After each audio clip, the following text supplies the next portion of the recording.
very good front. All-conference, Keith Backman is the left tackle. Another all-conference player, John Johnson at left guard.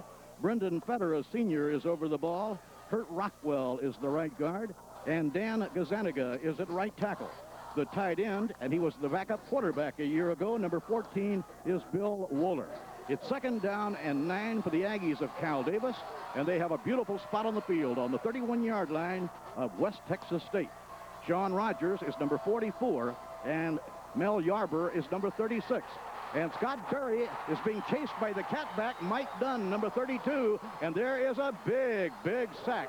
And Lee Groska, one thing about the Bobcats, they know how to sack people. They have set a record for sacks. Go ahead, Bob. Mike Bailiff, a defensive end, along with Rod Clark. Greg Jones and Mike Langford are the tackles. The linebackers, boy, they're good ones. Tim Saskus and Cyril Friday, and also Mike Dunn. And that was Dunn, number 32. They call him the catback, and he was cat quick. Cat back, cat quick. They've called those rover backs a lot of things through the years, but they can be a real headache to the quarterbacks. We'll watch the sophomore quarterback, Scott Berry, on 3rd down and 18. He wants to put it up, and he throws. It is completed beautifully to number 20, Alan Fleming. Fleming, who's a game breaker, not enough for a 1st down, but he came back well beyond the original line of scrimmage and to about the 27. Fleming you normally think of as a deep threat, but with young Scott Berry in there, you may see him more as a possession receiver today. He's running a sideline cut this time, 10 yards, breaks it to his outside, and Berry is right on target there along the sidelines. Ray Sullivan, who's only 5'5" and 125 pounds, will try a field goal from the 34, a 44-yard try. Inglesby is the holder. Here's the kick. It is riding with the wind. It may do it. And it is good. A 44-yard field goal for Cal Davis by Ray Sullivan. It is his longest of the year. He's beating his previous long by just 2 yards. And that's a pretty good win. The ball was riding with, would you say, Cupper? That young man is 5'5" and 125 pounds. He only has one kidney. He's quite a story. He's supposed to run off the field after kickoffs. We'll talk more about that. So the Aggies have the early lead on a 44-yard field goal, and we'll be back for the kickoff in just a moment. We are USA 1, and number 1 is taking charge in high-technology transportation. With some of the highest mileage numbers in cars like the diesel Chevette. Taking charge in 4-wheel drive with new S10 Blazers and pickups. And the versatile Chevy Citation, Chevrolet, America's sales leader, is taking it to the limit. And now on new 82 models only, get 10.9% financing that can save you hundreds of dollars on financing costs. Here's to good friends. Tonight is kind of special. So long, fellas. Hey, Jim, how you doing? I'm hot, cold, thirsty. Call me a cab. 10 minutes, I'll have you back at the lodge. I can't make it. 10 minutes, I'll have you back at the lodge drinking a Lowenbrow. I can make it. When you want the taste of a truly great beer, tonight, let it be Lowenbrow. Where would I be without you guys? Probably still out there in the snow somewhere. America's taxpayers are demanding accountability of public institutions. Nowhere is accountability more evident than in high school activities. These important activities range from sports to debate at a net cost of 1 to 3% of most educational budgets. That's the best bargain in education.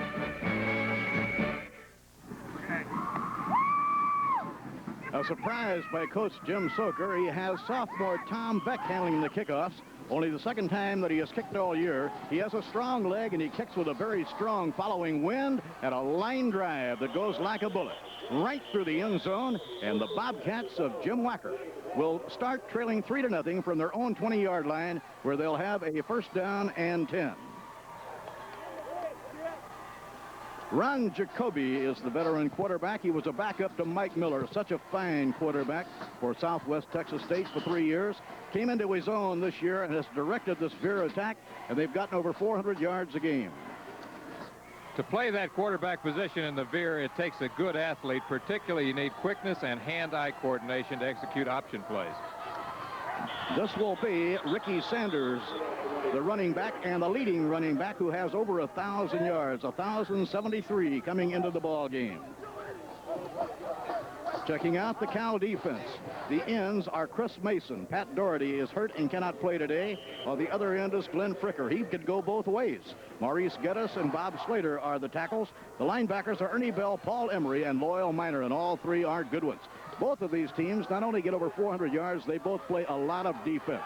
Hitting the handoff again will be Ricky Sanders. He'll be close to a first down at about the 29-yard line. Make that Ron Gaskin, number 7. Gaskin, Sanders, and Coble will all see a great deal of action. Now Gaskin, after running for the first down at the 30-yard line, leaves, and Eric Coble, a freshman, comes back in. So at the moment, the running backs operating behind Jacoby are Ricky Sanders, number 10, and Eric Coble, number 33. Sanders getting very little, about 2 yards before being tackled. Coble was called Cobble at the start of the season. He decided he wanted to be Coble instead of... It reminds me of when Tony Dorsett changed his name. You remember that? Back in '75, he was Tony Dorsett. Then he became Tony Dorsett. Absolutely. Bo Eason, brother of Illinois' all Big Ten quarterback Tony Eason, and Tony's here for the game this afternoon. This is 2nd and 7 for the Bobcats of Coach Jim Wacker. The Aggies of Cal Davis with the early lead, 3-0, and riding into the line goes Eric Coble before he's stopped by Chris Mason. Bob, you mentioned that the Bobcats have a split-back veer look to their offense. The Aggies have a 4-3 look to their defense. It's fairly much of a base 4-3, but they will show you some multiplicity. They mix up the coverage. Occasionally, they'll go to a nickel defense. They'll be in a 4-2 look and mix up the coverage in the secondary. 3rd and 3, and Jacoby throws a little flip to number 10, Ricky Sanders. Sanders out of bounds across the way, very close to the first down. He was hit by Ernie Bell, the left linebacker, number 54 for the Aggies of Cal Davis. The Bobcats are a possession-type football team like most triple-option teams. They try to control the football with their option attack. And when they do throw, they will throw mostly play action and sprint-out passes and high percentage stuff, just as you saw there with Jacoby dumping it off to one of his backs. Gaskin and Coble are alternating and bringing the plays in from Coach Jim Wacker. By the way, the Bobcats, the Texans, have won 26 of their last 27, 31 of their last 33. They'll now try for their 3rd first down. Coble, number 33, is tripped up just beyond the line of scrimmage by Bob Slater. Slater was the player of the year in the Northern California Athletic Conference defensively. Lee Gross Cup, imagine having a championship football game. The two teams combined are 25-0. It's the best I have ever seen all the years that I have been covering Division II football. 2nd down and 9. Gaskin is number 7 to the 45-yard line. Slater will have a hand on the play once again. Slater is a 225-pound senior defensive tackle. And by the way, we should mention, I think, Lee, that the Aggies of Cal Davis, boy, they are tough against the run. They have been very tough against the run. Slater is one reason. You mentioned he was MVP in the conference. He had 4 fumble recoveries during this season.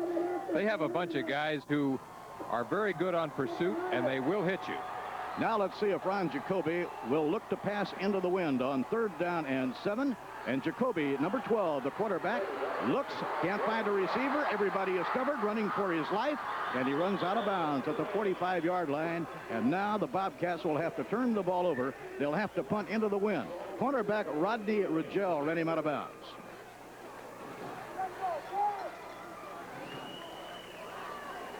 Isolated this time on the wide receiver, and you can see here that he's going right into coverage.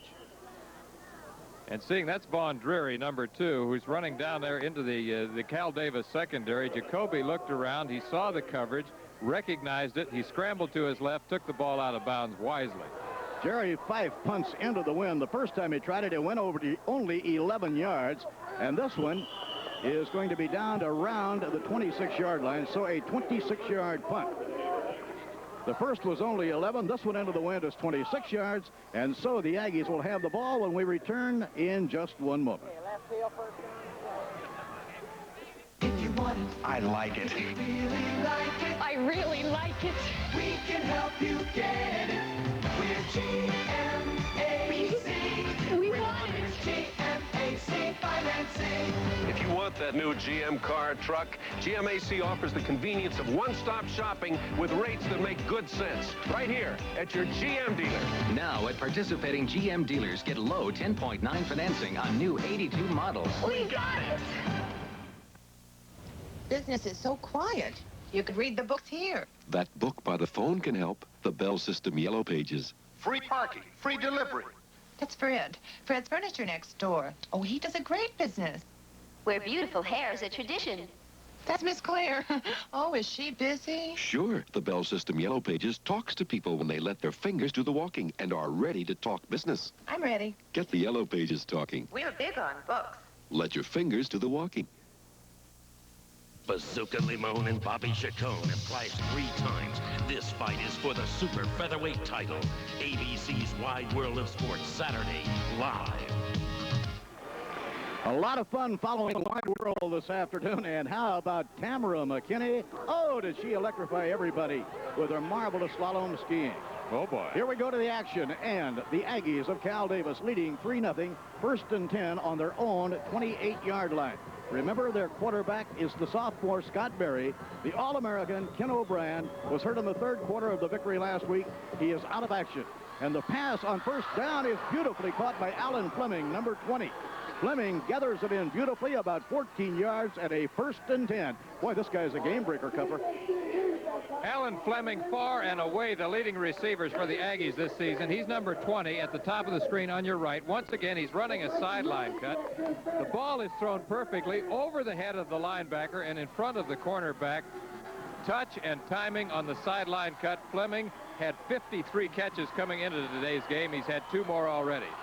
Gain of 13, 1st down from the Aggie 41-yard line. Scott Berry, the sophomore quarterback. Rogers is number 44, the tailback, trying to sweep, does negotiate the turn and strides forward about 2 yards before he will be taken down, with Stanley Bunton at a strong safety having a hand on the tackle.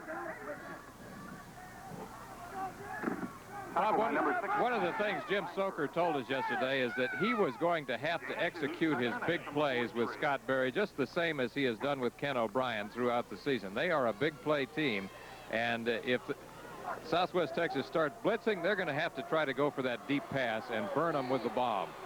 Defensively, Rod Clark, defensive right end of the Bobcats, limps off the field, and Dan Gillespie comes on to take his place as Scott Berry looks to hook up, throws for Fleming, number 20. He is hit immediately after making the catch by that marvelous linebacker of the Bobcats, Tim Staskus.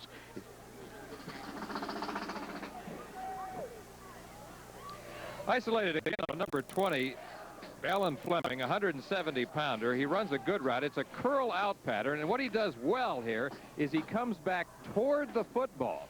It is thrown low and outside, which is the safe place to throw an out route. Alan Fleming already has caught 3 for 30 yards. We're in the 1st quarter. The Aggies with a 3-0 lead. This is 3rd down and 4. The ball in their own 47. Scott Berry on a roll. Rogers blocking for him. Now he's running. He'll be chased out of bounds at midfield. May have a 1st down. Run out across the way by number 81, the defensive left end out of San Antonio, Texas, Mike Bailiff. Good effort and a smart play by Berry, though. He didn't put the ball up for grabs. He was running to his left. He looked downfield, saw the coverage. He broke 1 tackle and tried to go for that 1st down yardage, but came up short. As I said at the top, Murph, this is really the opportunity of a lifetime for a young quarterback like Scott Berry, who has done mostly mop-up work during the season, to step in a championship football game and have a chance to move his team. Number 25 is Pat Inglesby, has a 38-yard punting average on the year, fields the high snap. The punt is away, low line drive type kick. It'll be taken by Vaughn Deary, number 2. This is Deary at the 15, Deary at the 20, and he gets back to about the 22-yard line. And with the wind, a 42-yard punt by Pat Inglesby. Matt Gallios, number 26, makes the tackle. The game of the year in college football has to be the Sugar Bowl game. The unbeaten Georgia Bulldogs ranked number 1 in the nation, and the Nittany Lions of Joe Paterno ranked number 2. They lost only 1 all year long. What a marvelous game, and we'll have it for you right here on ABC. Let the big dog eat. 1st down, and this is the quarterback, Ron Jacoby. And Jacoby laterals the ball off across the way to number 10, Ricky Sanders. And Sanders takes it up the sideline to across the 50-yard line to about the 48-yard line. And that's exciting. Watch the timing by quarterback Ron Jacoby now on the triple option. What he does well here is he reads and then pitches late to Sanders, number 10, who's coming around on part 3 of the triple option play. He actually got upfield that time before he pitched. Gaskin, number 7, hitting straight away on a quick hitter over right tackle, hit by Glenn Fricker, but now the Bobcats suddenly are really surging. They gain 30 yards on the late pitch to the speedy Ricky Sanders. Sanders, as we mentioned earlier, the only 1,000-yard-plus rusher in the ball game. He's the leading ground gainer on both of the clubs here this afternoon. 1,073 coming into today's game. This is second down and a yard. The Bobcats trail 3-0 to the Cal Davis Aggies. Jacoby to Sanders, number 10, and Sanders should have the first down before being tackled by the right linebacker, Loyal Minor, number 53. And there is Sanders, and he is a good one, and he has another year left at Southwest Texas. This is exactly what Jim Wacker likes. This is the kind of drive that is really typical of Southwest Texas State and the Veer attack. They're going down there with dives, pitches, and the quarterback keeper play. All 3 parts of the triple option. Sanders and Gaskin are the running backs behind Jacoby. This is Gaskin, number 7, a gain of 5 down to the 30-yard line. Hit down at that point by the middle linebacker, Paul Emery, and he's an all-conference selection in the Northern California Athletic Conference. Gaskin and Coble alternate to bring the plays in from genial Jim Wacker, the marvelously successful head coach. These 2 coaches, Jim Soker and Jim Wacker, number 1 and number 2 in Division II. And the fumble covered by Ron Jacoby. He drops on it for a loss of about a yard. He never got the snap. That field's in surprisingly good shape, isn't it, Lee, for the rain we've had? The field is perfect, and as I said, there's no rain today. We have had all kinds of strange weather throughout the week. In case for those of you who are joining us late and missed our pregame show, right now about the only factor, Murph, is that wind that keeps gusting out of the north. This is 3rd down and 6 for the Bobcats. Jacoby, the quarterback, drops, loses his footing, throws, and it's incomplete. And we just talked about the condition of the field. It looked like his back foot slipped as he was throwing, Cupper. Well, there may be some rough spots, but when I was walking around down there, I didn't see anything really wrong with the field. It may be that he just slipped. So it'll be 4th down.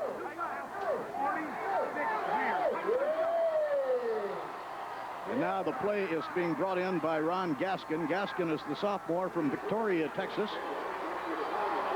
4th down and 6. And the Bobcats will try and get a first down. Gaskin is the ball carrier. He'll come up short by about a yard. Ron Gaskin needed 6. It looked like he got about 5 of the 6. And then the free safety, all-conference, Lone Star all-conference, Bull Asen, or from the NCAC, comes up to make the tackle. And so the Aggies have held Cupper and take the football. 4 minutes and 9 seconds remaining in the first quarter in McAllen, Texas. There's your score, 3-0. We're coming right back. Right now, the one thing you want most is an opportunity.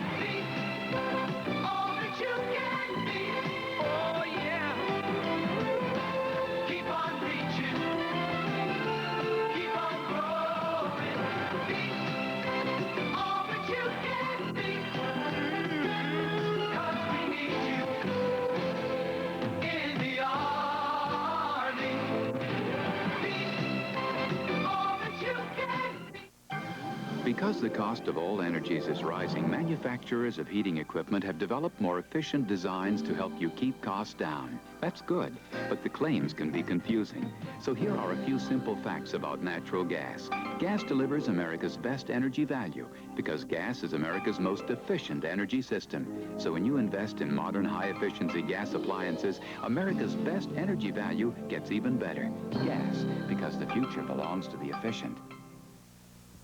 This year, there will be no doubt. Number 1, Georgia. Number 2, Penn State. The game for the national championship. The Sugar Bowl, New Year's night on ABC.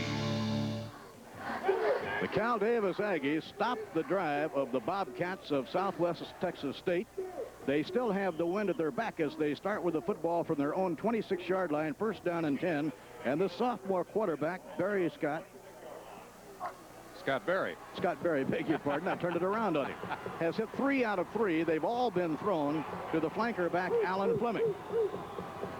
Cal Davis with a lead of 3-0 late in the first quarter. Scott Berry, the sophomore, is throwing long for Fleming, number 20. It is incomplete. It was thrown a little bit out of his reach.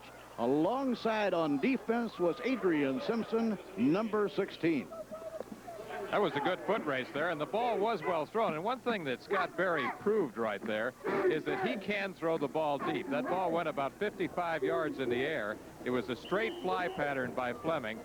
His most effective deep route throughout the year, Murph, has been the post pattern. You and I watched some footage of him yesterday catching a long bomb from O'Brien, and he can flat fly. They love to pass. This is the way they go, by the air lanes. And Scott Berry, with his 2 wide receivers going upfield, is now throwing for Fleming, number 20. He makes the grab, hit down immediately, but he gets about 13 yards and a 1st and 10. Free safety, Billy Hall, whose tackling saved the football game for Southwest Texas a week ago, makes the tackle. Play action pass here by Berry. He's sprinting out to his right, sets up behind the tackle. Actually, he keeps moving, shows good escape dimension right here, then throws back over the middle. Fleming has run a curl-in route this time, coming from the outside to the inside. And good reaction there in the Bobcat secondary. Craig Walsh, number 16, replaces Randy Williams as the split end. Craig's dad, of course, is Bill Walsh, a very successful coach of the Super Bowl champions. And this is 1st and 10 for the Aggies of Cal Davis. Scott Berry fires up the middle. Oh, what a catch again by Fleming. What an unbelievable day he's off to. Fleming makes the grab at the 45-yard line of the Bobcats, hit immediately by Adrian Simpson.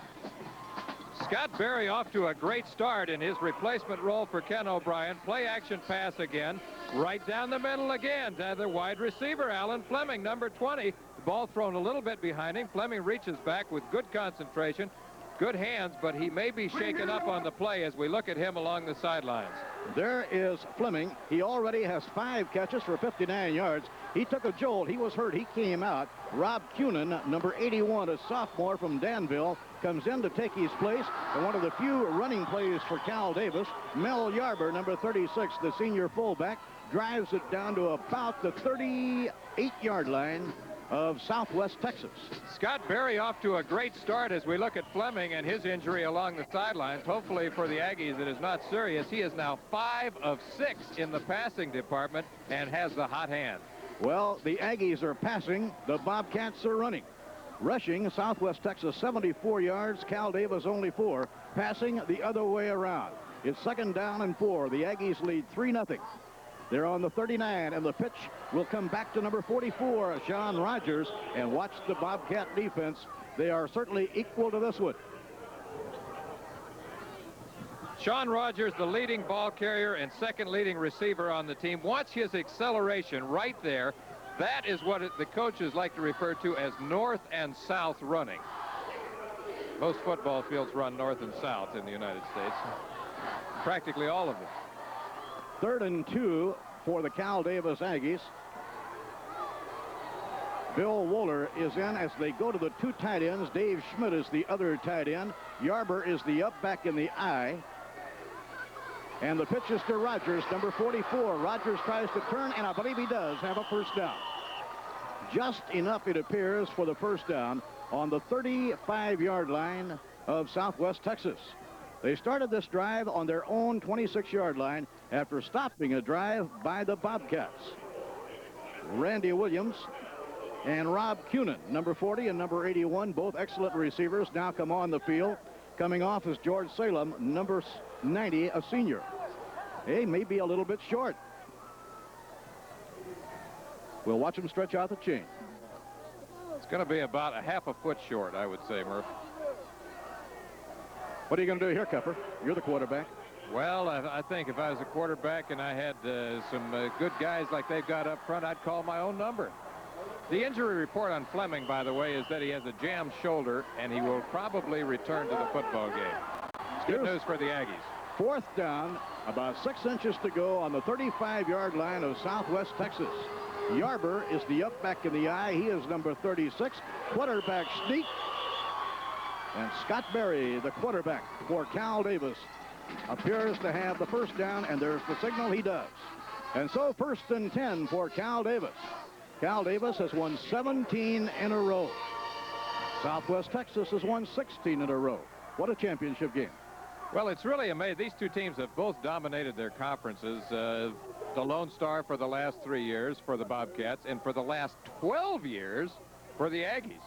Jim Soker has done just such an amazing job when you realize that Cal Davis does not give football scholarships. They do not have spring football practice. It is 1st and 10. And Scott Berry, who took over for the injured All-American, gives to Rogers. Fumble covered by Southwest Texas. Billy Hall, number 8. Billy Hall grabs the turnover. It is the first of the game. Comes in the last minute of the first quarter with the Aggies driving and leading by a score of 3-0. Billy Hall claimed the fumble. The same Billy Hall, Lee Groscutt, who last week in that marvelous goal line stand made that key tackle that enabled Southwest Texas to hold on and advance to the finals. First down from their own 33-yard line. Tony Woolley is the man who goes in motion. He is a wide receiver, and the ball will be handed off to Eric Coble. Coble, number 33, gets nothing as he runs in to Glenn Fricker, number 88. The previous play, the fumble, watch the tailback, Sean Rogers. He's getting the ball on the sprint draw. He's looking for daylight. He comes outside. There the ball is stripped. He's double-teamed right there.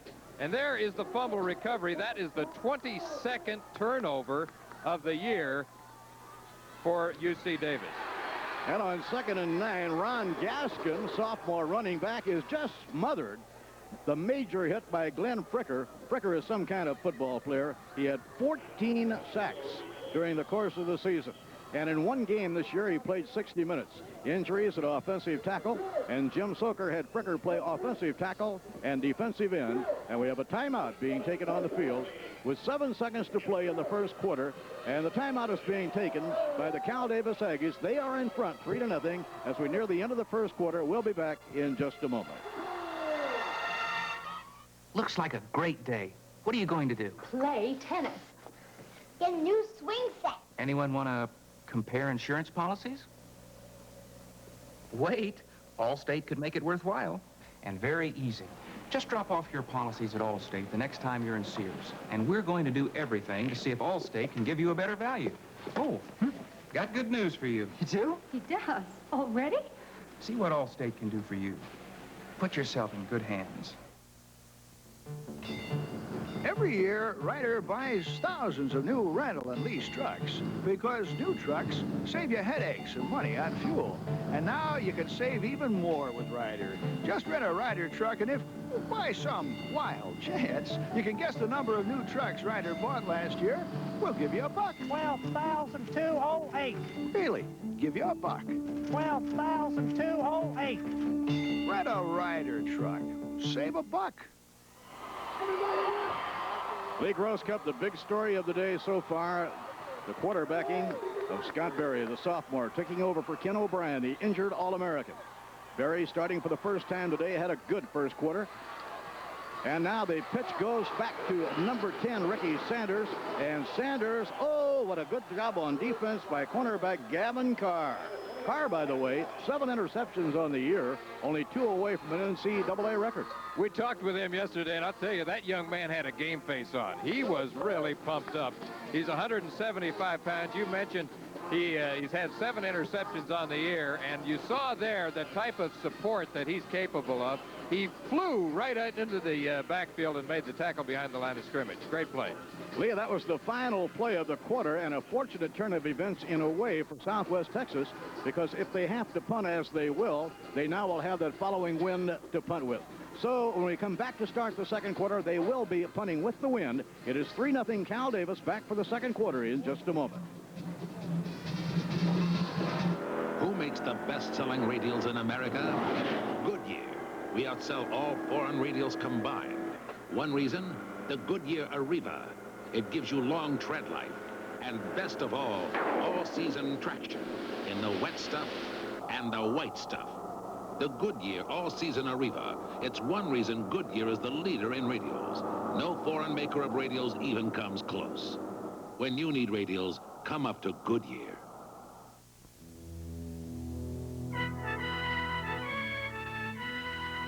In the race to office automation, some will wait for tomorrow. But for those who choose Wang, today, it'll be business in the fast lane. Because Wang has the computer technology and worldwide resources to automate your entire office now. The choice is yours. Ignore the inevitable or race boldly into the future with Wang, the office automation computer company. A lot of business systems promise to save you money managing your lighting. Just follow the phone lines. And save you money controlling your air conditioning. Follow the phone lines. And even save you money on your heating. We're following the phone lines. But consider energy management from Bell.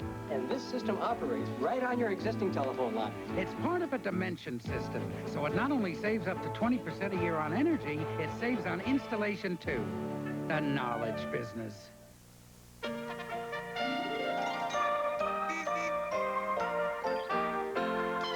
Coors is the beer made for the way you really like to drink beer.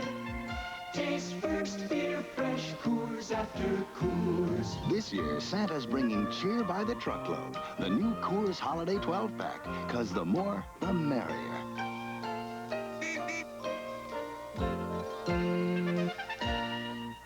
Taking dive. Well, we're watching and listening to head coach Jim Wacker, who grew up in the Detroit area.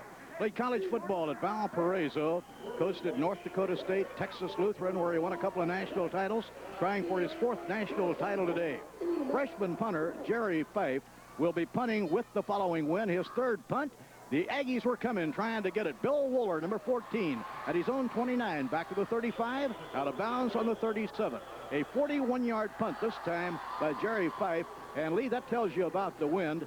Punting into the wind, he had an 11 and a 26-yard punt. Now with the wind, he gets over 40. He really didn't hit it that well, but the wind carried it. Wooler, the tight end, has been a quarterback at times, Murph, and if something were to happen to Scott Berry today, he would be the guy who would step in at the quarterback position. And there was a penalty flag thrown, and we'll watch for the discussion. The referee is Tom Slaymaker. It'll be stepped off against the Bobcats. And in a moment, we will listen to the referee, Tom Slaymaker. He will tell us about it. Personal foul on the kicking team. First down. So the personal foul, 15-yard penalty. Cupper gives the Aggies of Cal Davis the football, a first down on the 47-yard line of Southwest Texas. The Aggies have a 3-0 lead. Scott Berry is the sophomore quarterback, taking over for the injured All-American Ken O'Brien. Dave White, a setback and a penalty flag is thrown. The penalty flag thrown, the ball carrier Dan Hawkins, number 34. This is against the Aggies.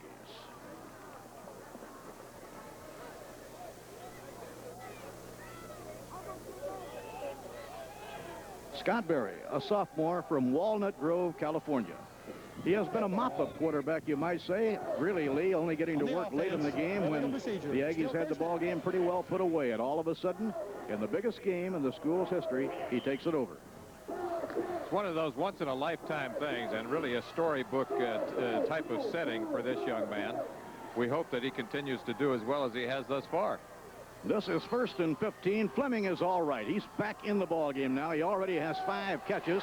Scott Berry rolls and throws to Dan Hawkins. Has got a fumble. They scramble for it. They say the ball had been blown dead.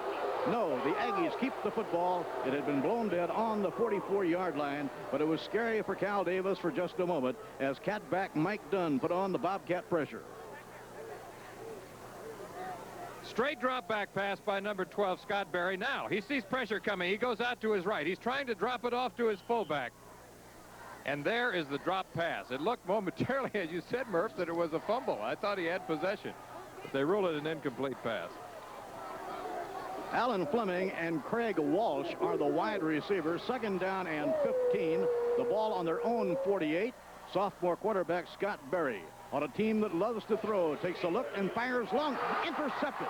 It is intercepted by number 51, Cyril Friday, the linebacker. And across the way, he may have fumbled. No, the Bobcats will hold the football. They're on their own 49-yard line. Number 44, running back Rogers, went across the way to make the tackle. And it's a second turnover. Well, if you throw over this middle one too many times, you can see what's going to happen. Scott Berry, play action pass, goes straight back, throws over the middle to his wide receiver, and there is number 51, Cyril Friday, who has been one of the really outstanding Bobcat defenders this season. Number 10, Ricky Sanders, getting about 6, maybe 7, diving off tackle. He goes across the 45 to the 44-yard line of the Cal Davis Aggies. Here's how the first quarter looked statistically, Mr. Grosscutt, right after this play. Gain of 7, second down and 3. Coble and Sanders are the running backs. Now the pitches to Sanders, number 10. Sanders sweeping right in across the 40 down to the 37. He has a 1st and 10. And now the Bobcats, after getting an interception, have a move underway. Look at the contrast of the rushing and passing yards in the first quarter. You see there that Southwest Texas State has had it all their way in the rushing department. Conversely, UC Davis has had all of the passing yards, but it comes out about even in just about every department. Particularly, you get to the bottom line, it's time of possession.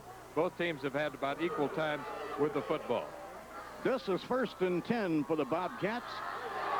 33 is the freshman running back, Eric Coble. He's doing well, a gain of about 8. It'll be about 2nd and 2. He's across the 30 and hit down on the 29-yard line.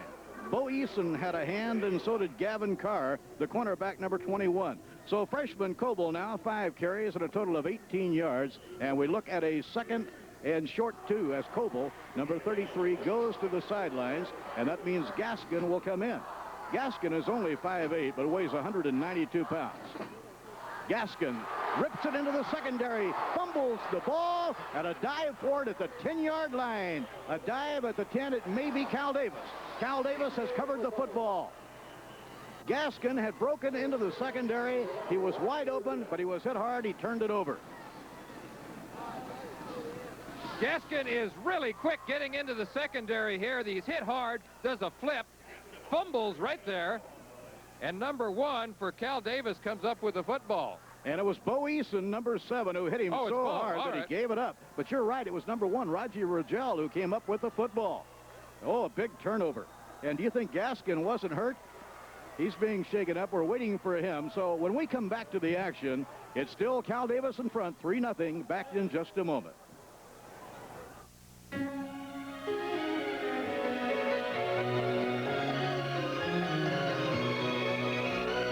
Light up your eyes, unwrap your smiles. Let your arms undo the miles. Bring your heart back home and find that special face. Decorate your time with laughter. Let the hours live ever after. Memories of love make home a special place. In the past 40 years, we at Chevrolet have brought more people home for the holidays than anyone. We wish you all the best, America. A better, brighter, happy new year. Memories of love make home a special place. Memories. Decorate your time with laughter. NCAA football projects its own competitive excitement. This includes the 124 Division II and 192 Division III NCAA colleges, which sponsor football. Join the colorful tradition at a Division II or III institution in your area.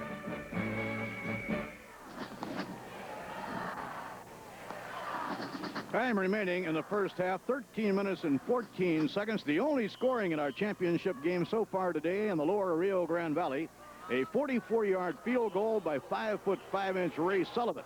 We've had 3 turnovers. Cal Davis has turned it over twice. The Bobcats just turned it over. And Scott Berry, the quarterback, as the Aggies have it first down on their own 11-yard line. Busting quickly is Mel Yarber, the fullback, the up back in the eye. Oh, did that open for him? And he brings it out over the 20, 25, and a loose ball. Fumble, yeah. Oh, the Bobcats have it. Third time that Cal Davis has turned it over. The third time they've turned it over. They fumbled it twice, and we've had an interception. And this time the Bobcats have a first down on the Aggie 25-yard line. Mel Yarber, the fullback, had popped that one right through the middle, had more than enough for a first down, but then he turned it over. Ron Jacoby, the senior quarterback, to number 10, Ricky Sanders. Just a little bit for Ricky, maybe 2 or possibly 3. Glenn Fricker, the defensive end, number 88, is the man getting up from the tackle out of Napa, California. Oh, that Fricker has been busy for the Aggies this season. Number 88, 230 pounds, led the team in sacks. Had a total of 14 sacks during the season. Ricky Sanders, 51 yards on 8 carries so far, and this will be about 3 yards shy of the first down. Teddy Steele, number 42, as we look at Jim Soker. Boy, you love to talk to football with this man. He's the only coach I ever heard say that he doesn't consider not having spring football practice a disadvantage. Oh, he said he likes to go to the library. He goes and visits other campuses, sometimes visits pro training camps, and he says he likes to learn more about the game that he teaches. 3rd and 3. Coble, number 33, has a first down. He's at the 10-yard line. Freshman running back Eric Coble, who came into the game with almost 600 rushing yards as a freshman back, gets a big one and a first down, and the third down conversion was successful. 4 turnovers already. We're early in the second quarter. The Aggies have turned it over 3 times. The Bobcats have turned it over once. They had 21 turnovers coming into today's game, and that's been a story for them. Teddy Steele and Sanders are the running backs. This is Sanders, and he gets to the 6-yard line. Number 7 is Bo Easton, and 53 is Loyal Minor, the Cal Davis Aggie linebackers. Good defensive play by Bo Easton. He is a good one. All-conference selection. Now for the Bobcats, second down. They can get a first down without scoring. That would be at the 1-yard line. Tony Woolley is a wide receiver, and now the running backs will be Coble and Sanders, number 33 and number 10. Coble is number 33 across the 5 and down on the 4-yard line. Middle linebacker Paul Emery is there, and so are a lot of other Aggies. Number 77 is Captain Bob Slater. He was the Defensive Player of the Year in the NCAC. Bobcats have 136 rushing yards, and Cal Davis has 23. Passing, it's the other way around. That's what the Cats wanted to do, was to control the football with their option running game. Sanders and Steele are the setbacks, 3rd down and 3, and this will be Steele, and he'll be, I believe, in for the first down. It'll be very, very close. It's Jacoby, number 12, who held on to it and took it down to about the 1-yard line, where he's stopped by Loyal Minor, and the referee Slaymaker says the timeout is on me, and we'll bring the chains in. Now we'll see if it's going to be 4th down and inches, or first down and goal to go. This is a big measurement.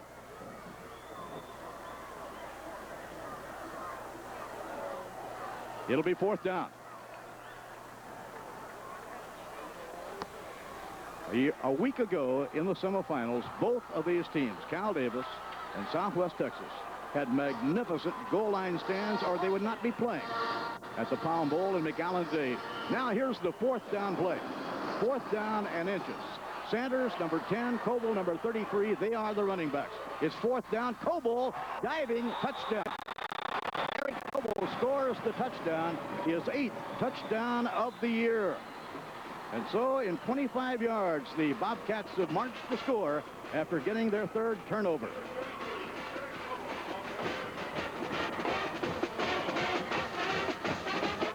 Neil Neinhofer will be coming on to try the point after. Neinhofer, number 22. Ken Hewitt is the holder. Hewitt, number 21, a fine defensive back. And the snapper is Scott Forrester. So now the Bobcats in front 6-3, try to make it 7-3. Neinhofer 49 out of 57 this year. Fumbled, picked up by Hewitt. Loose ball on the ground. Now being picked up by Neinhofer. Where are you going? He's running the wrong way. Now he throws a pass, and it's incomplete. Oh, Mr. Grosscup, an awful lot going on out there. Oh, boy. That was some kind of gadget play, Murph. So the Bobcats cash in a turnover, go 25 yards and score. They now have the lead for the first time, 6-3. We'll be right back. This is the arcade experience. We're ColecoVision.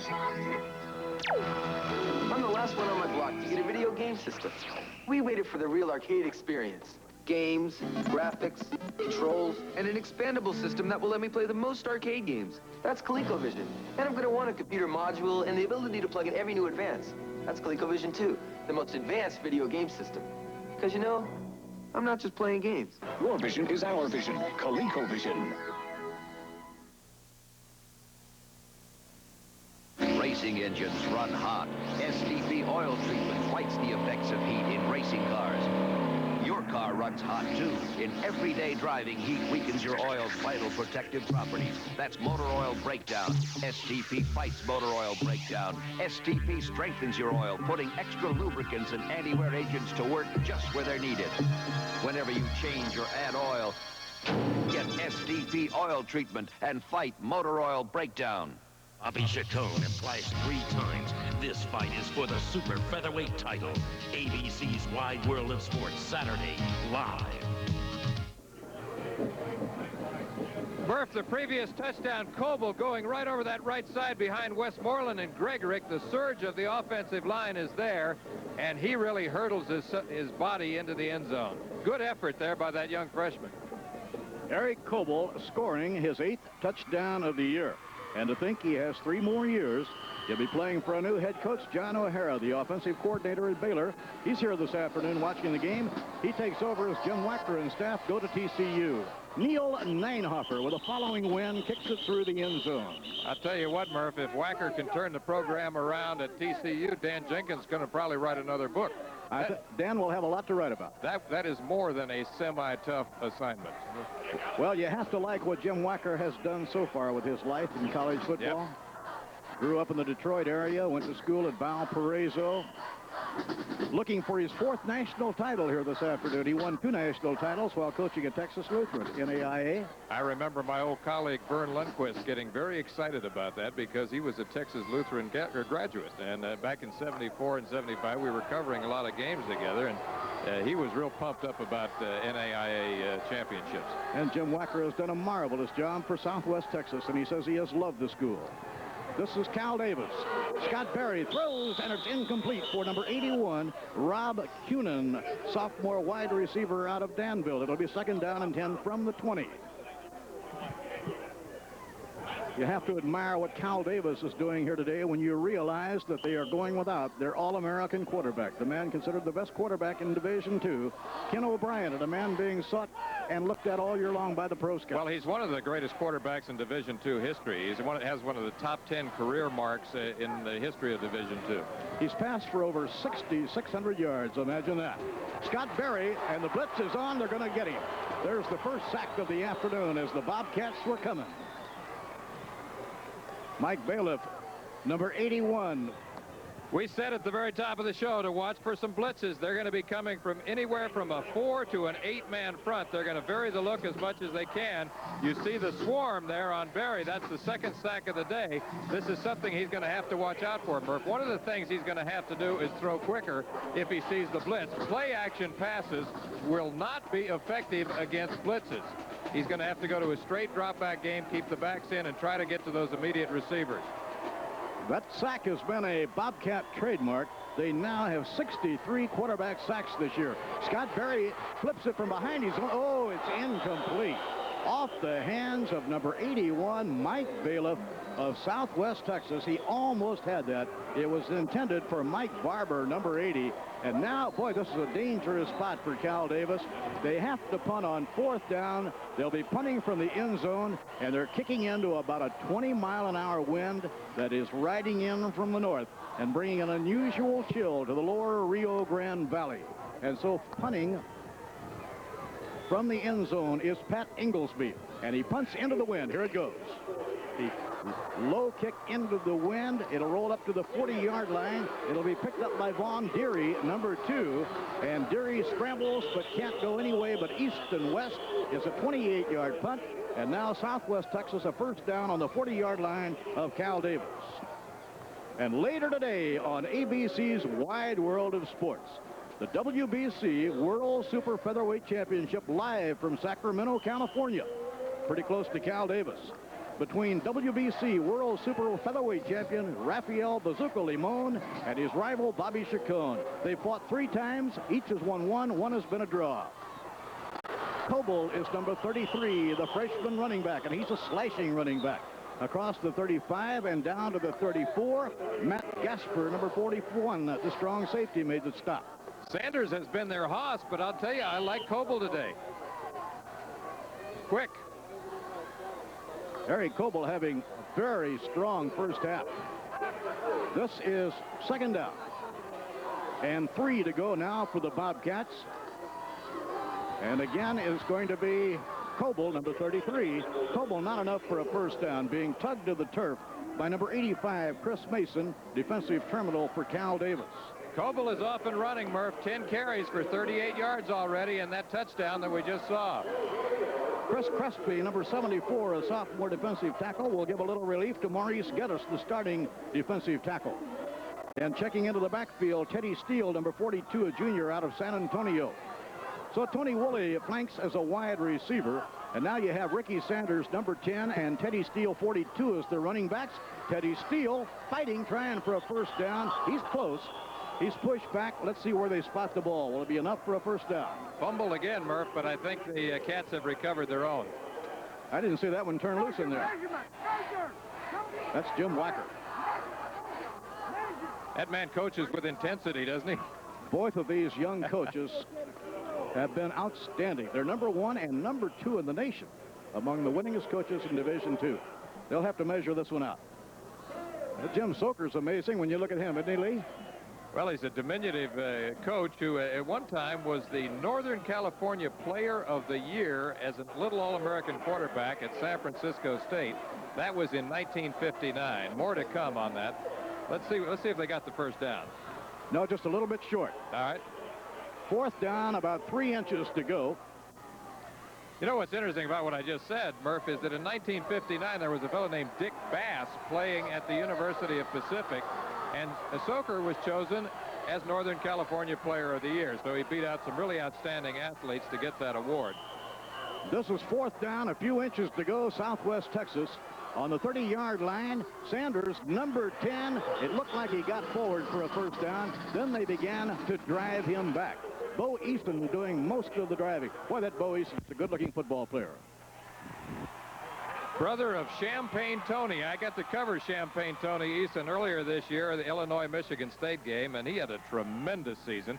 He, of course, will be playing in the Japan Bowl against Ken O'Brien. So that's going to be a great matchup, assuming that O'Brien makes a complete recovery by January 22nd. Well, I hope Ken O'Brien is 100% by then. It'll be a marvelous experience for him. First down play. Jacoby pitching to Coble, number 33. Very little. Chased out of bounds across the way by number 1, right cornerback Rodney Rogel, a junior out of Los Angeles, California. Unusual weather for the lower Rio Grande Valley. Normally, it's about 85 or 90 degrees this time of the year. I think they're trying to make me feel at home. It feels like Northern California weather to me. Feels a lot like Candlestick Park for a night game in July. Well, you know, I've lived in Alameda for the last 14 years, so I'm familiar with Northern California weather. However, I've never visited the Aggie campus. This is second down and 9. Jacoby will throw for Vaughn Deary. Did he have it? No, it was incomplete. It was incomplete. There is no fumble on the play. The pressure applied by Clay White, the senior out of Sunnyvale, California. Jacoby, who has thrown for over 1,500 yards this year, sprints out to his right. He's throwing to his wide receiver on just a little hitch pattern. And I don't think he ever had possession of the ball, Murph. So it's third down and 9. Teddy Steele has returned to the backfield. Jacoby slips and falls down. And it'll be fourth down. Jacoby lost his footing. slipped and fell as Fricker and White came charging through. He's done that several times. I'm wondering if his cleats are long enough, because in walking around the field down there, I didn't really see any wet spots. And we talked with Jim Soker last night and asked him about the field, and he said it was in marvelous shape. Yep. You're right. Jerry Fife is the freshman punter. He's punting with the wind advantage here, and so Cal Davis has everybody up, nobody dropping back to receive. He should be able to get it to the end zone if he gets it away. And the kick has good hang time. Can they get to it and keep it from going in? No. It goes into the end zone. A 37-yard punt for the freshman punter, Jerry Fife. And now Cal Davis first down on their own 20-yard line. 6 minutes, 38 seconds left in the first half, and we have a good one going. It's 6-3 in favor of Southwest Texas. Back in a moment. That would... You did it, Hoss. Thanks, Ma, for letting me go with Uncle Red. We're really learning a lot about each other, and he's teaching me to be somebody. Throw your arms around this honky-tonk man. That's the life of a country singer. Sure beats picking cotton and living in a sharecropper shack. Maybe you're right, boy. Maybe you're right. Clint Eastwood and Kyle Eastwood in Honky Tonk Man, rated PG. Opens this week. Check local listings. I like it. If you really like it, I really like it. we can help you get it. We're GMAC. I want it. We're GMAC Financing. Looking for value? It's here. It's your GM dealer. So pick out your new GM car. Right. And get GM financing at least to make good for now. Participating GM dealers get low 10.9 financing on new 82 models. This year there will be no doubt. Number 1 Georgia, number 2 Penn State. The game for the national championship. The Sugar Bowl, New Year's night on ABC. League Rose Cup in the first quarter. Scott Berry, the sophomore quarterback, at 5 out of 6 in the second quarter. He is 0 for 4. Is it all wind? He's killed off. He was spectacular in the first quarter. And ball is to number 36, Yarber, the fullback. Fumble. Wild scramble. And the Bobcats have the football. And that is the 5th turnover already in the first half. And again, it has been recovered by Southwest Texas, and the turnovers are really jolting the Cal Davis Aggies. Yarber, the fullback, a quick pop into the line. Now, you see, he's got daylight. He's coming through here. He's into the secondary, and he's running with this football, actually in good position, but as he goes down, he hits the ground, coughs it up, and now there's a mad scramble for the football. It looks momentarily like the Aggies might get it back, but the Bobcats have it. First down from their own 47-yard line. Ricky Sanders, the ball carrier, a gain of about 3. 5 turnovers by Cal Davis. 4 times they have lost it on fumbles. There was a pass interception. And I believe, Lee, as you mentioned a moment ago, in 3 of those 5 turnovers, they had romped for a first down when they turned it over. Can't do that. Spoils those drives. The last 2 by the fullback, Mel Yarber. So now it is 2nd and 7. Teddy Steele in the backfield along with Ricky Sanders. Steele is the ball carrier. Good second effort. He almost turned it over. He's across midfield to about the 48-yard line. And it'll be 3rd down, 4 yards to go. Clay White for Cal Davis made the tackle. 5:12 remaining in the first half. The score 6-3, Southwest Texas. This is the game of the year in Division II of college football. Ricky Sanders has 60 rushing yards. Eric Coble, 38. And Ron Gaskin already has 46. It's the running game against the passing game. The Texans run and the Californians throw. Beautifully carried across the 40 to the 39-yard line by junior running back Teddy Steele out of San Antonio, Texas. That is a first down. Make that Eric Coble, beg your pardon, number 33. Eric Coble, that freshman running back that we've been talking about right along. Once again, the play that has been exclusive for him. It's the straight dive play over the right side of the line, again behind Westmoreland and Gregorick as he goes for the first down yardage. What a day he's having, Murph. And how Teddy Steele and Sanders are the running backs. Jacoby turns this one and gains about 4 yards to the 35-yard line. senior quarterback out of Austin, Texas, Ron Jacoby, averting what appeared to be real trouble. You may have a backup role for 3 years. He's taken charge now in his senior year. He had 776 yards rushing coming into today's game and over 1,500 yards in the passing department. That means he's accounted for over 2,000 yards of total offense. Marvelous story, too. Mike Miller, the quarterback a year ago, has been helping him. And Sanders, number 10, as the penalty flag has been thrown, goes for another first down if the play stands up to the 26-yard line. But hold everything, and let's check it out with the referee, Tom Slaymaker.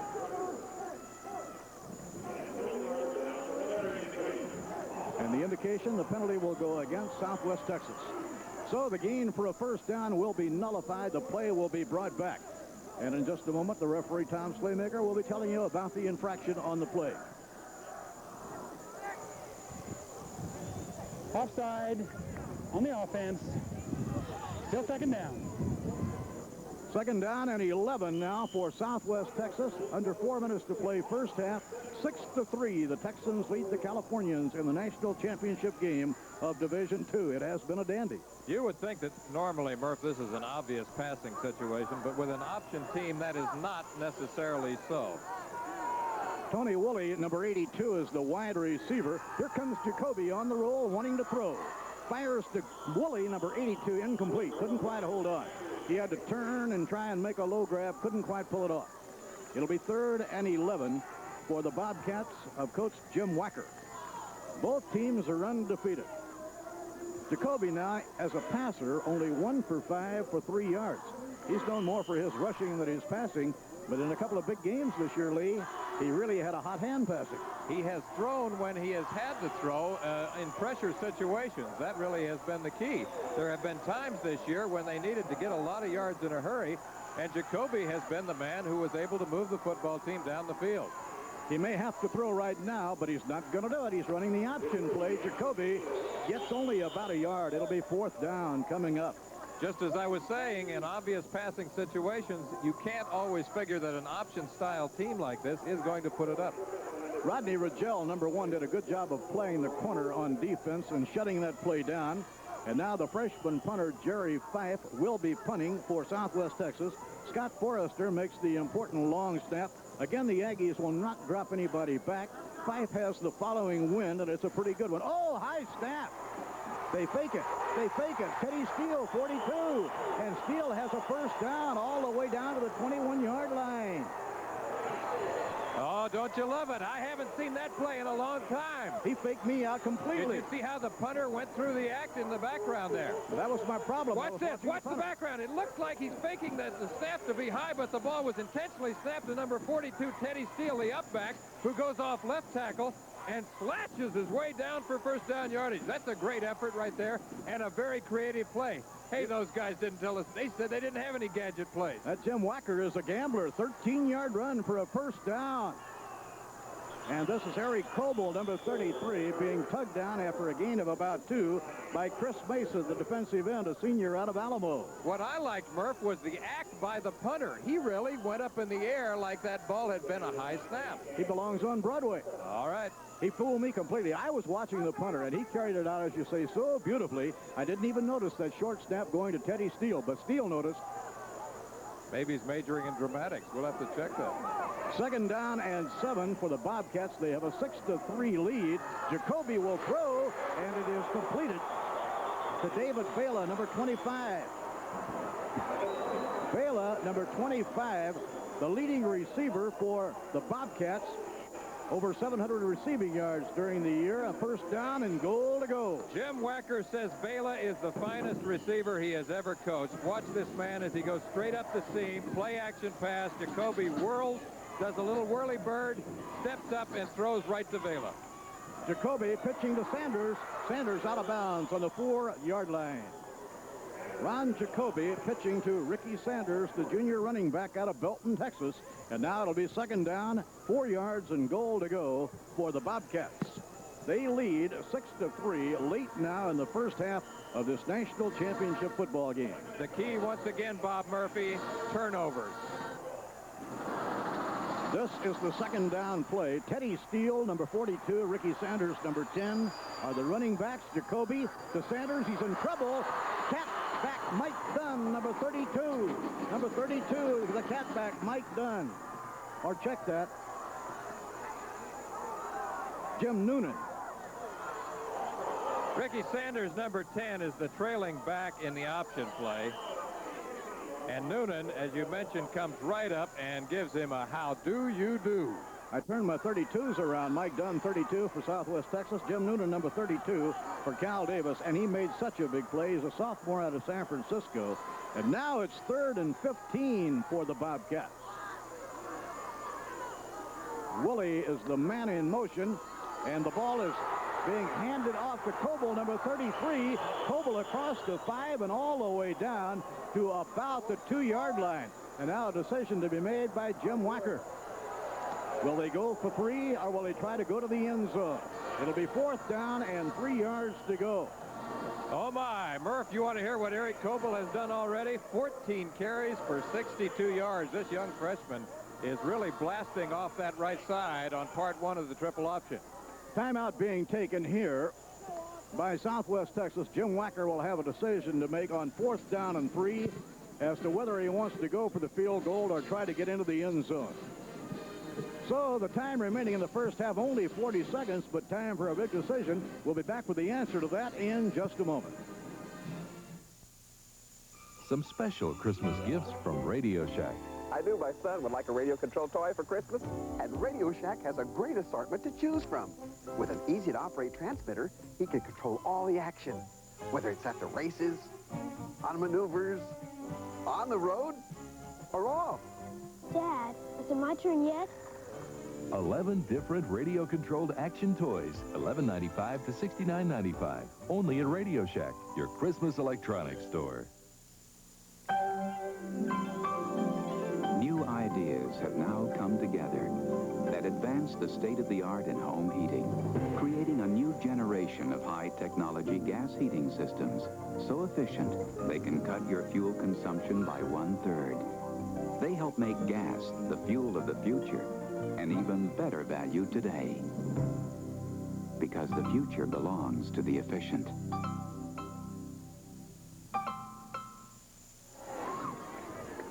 40 seconds to play in the first half of the game of the year in Division II of college football.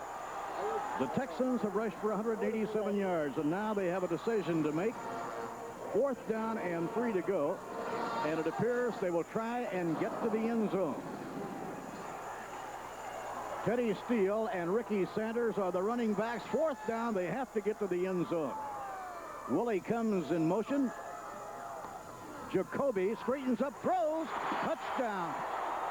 Number 89, Dale Posey, the tight end. Oh, it was pulled out of the hat by Jim Wacker, the very successful head coach. And the Bobcats on 4th and 3 score the touchdown. Dale Posey, the tight end, made the grab as Jacoby threw the touchdown pass. Jacoby, by the way, threw 9 touchdown passes during the season.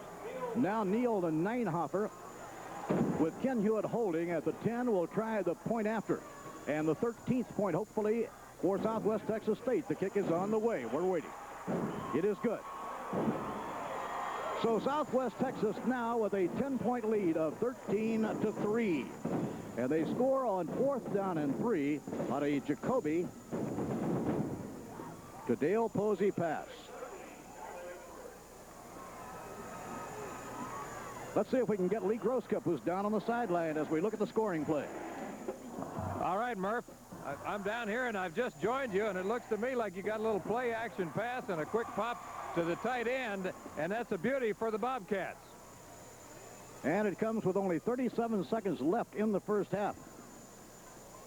Then Neil Neinhofer adds the point after. So now it is 13-3 in favor of Southwest Texas. So it'll be a much happier halftime locker room, you can bet, for the men in maroon, the Southwest Texas Bobcats. Neinhofer, number 22, now will be kicking off. Deep to receive will be number 14.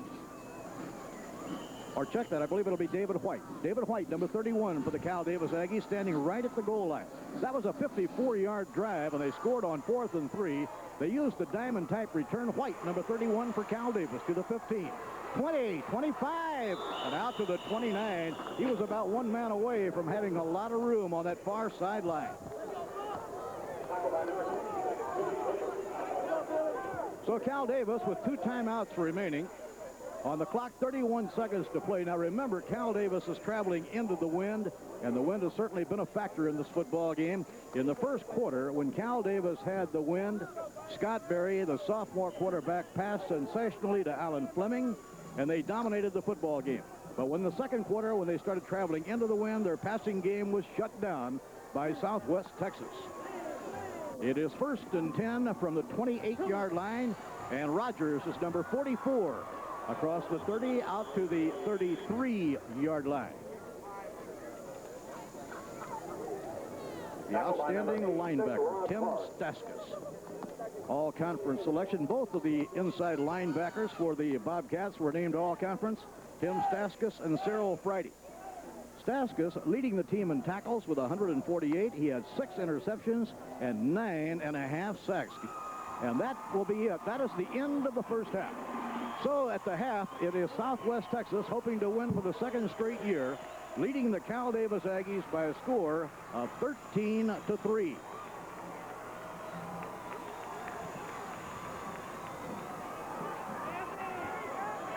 We have a lot going for us here at halftime this afternoon. Not only are both of the bands on hand, but several outstanding high school bands are here. And the fans who are here for this championship football game have a lot to enjoy. Now let's go down to the sideline to Lee Grosscup.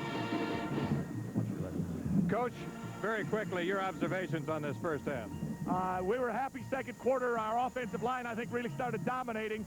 That was a big key. The backs are running hard. A big loss in Ronnie Gaskin. He's our power back. He's been our best back. He's got a knee. It's going to require surgery. That's really a tough one. Having a little trouble on the passing game, but they hit the big one down there when we had to have it. Cal Davis, a heck of a football team. Boy, they're really hitting in the secondary. It's going to be a heck of a second half. It's a long way from over. In terms of strategy, what can we expect from you in the second half? Any radical departure at all from your initial game plan? No, we'll run the veer offense. That's what we've been running. It's triple read. Let Jacoby run it. It'll be the same kind of show second half. What about that fake punt now? Where did that come from? Boy, I don't know. I'm sure glad the kid made a heck of a run. One very good call by the coach. Heck of a run by the kid. Coach, good luck to you. Thanks for stopping by. Thank you. Appreciate it. We'll be back here with more halftime activities after this word about an upcoming show on ABC and a word from your local station. Sunday. The basic thrust and goals of our policy are unchanged. Are you a victim of the Federal Reserve's economic policies? Watch the Money Masters and ABC News Close-Up. Then, you just drop your investigation. It's a prescription for murder when Matt Houston unmasks a deadly operator. Then, a nuclear warship travels back in time to Pearl Harbor. You still think it's a dream? It's a nightmare. The final countdown. Join us tomorrow on ABC. Investment opportunities, and my broker recommends. Well, personally, I prefer Bank of America's new account. Tops the money market funds my broker recommends. B of A's Cash Maximizer account. Higher interest than most funds, plus federal insurance no fund offers, and the convenience of California's leading bank. Bank of America's Cash Maximizer account tops the money market fund. Bank on the leader, Bank of America. There's only one problem with having a great idea. It just leads to more ideas, one after another. You try to be more critical, but the innovations keep on coming. And then when you finally reach the end of the line, you realize it's only the beginning. In Davis, discover the new line of Nike shoes and Christmas apparel at Brett's Run and Racket Shop in the Lucky Center. Mental health can help you cope with everyday stresses. The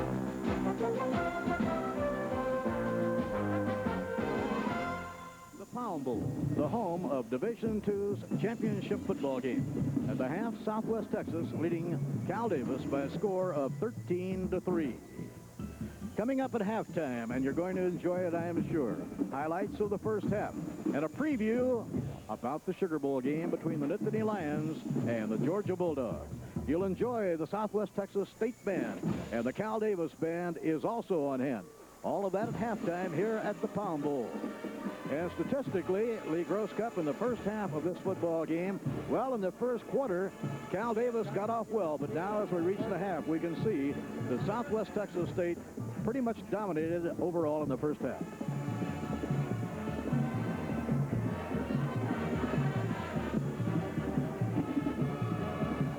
The most important stat, I believe, in the first half is the fact that Southwest Texas, in time of possession, they had the football almost 7 minutes more than Cal Davis. Rushing yards, we knew the Bobcats were a rushing football team, and rush they did for 187 yards. And in total yards, for the Texans, 207, and the Californians, 109. And when they had the wind in the first quarter, Cal Davis passed very, very well with sophomore quarterback Scott Berry. But in the second quarter, when they were passing into the wind, they were virtually shut completely down. So, Lee Gross Cup, I'm wondering which quarter, if he had a choice, he'd like to have the wind. California Davis would like to have that wind of the second half. Murph, we're having all kinds of problems down here with my monitor. I can't see anything in the way of stats. And actually, I cannot hear you because the band is blowing me out of here. I can understand what you mean, Mr. Grosscup. You're awfully close to that band, and the band, of course, is putting on a big show for the fans. But we're at halftime. We've got a lot coming up for you. We'll be coming right back in just a moment. What kinds of businesses, large and small, does Fireman's Fund help insure? One as big as Mack Trucks, or as small as Smith Brothers Hobby Center, Abbott Laboratories, and Dave & Drugs. Even America's Classic Car Company, the Excalibur Automobile Corporation. So for insurance for your business, large or small, this hat is just your size. See your independent agent listed in the yellow pages under Fireman's Fund Insurance Companies. Determination, confidence, beauty, grace, athletic skills. Women's gymnastics is more than a sport. The 1983 NCAA Division I Women's Gymnastics Championships will feature America's outstanding women gymnasts April 8th and 9th at the University of Utah. Attend any of 31 women's divisional championships in 13 sports during the second year of expanding athletic opportunities for women. The preceding message provided by the NCAA.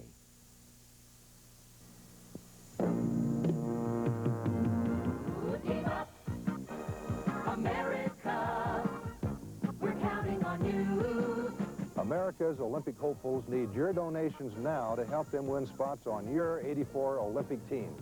Send $20 to Olympic Glory, Colorado Springs 80950, and we'll send you this beautiful limited edition poster. And a free copy of our magazine. That's Olympic Glory, Colorado Springs 80950. Team up.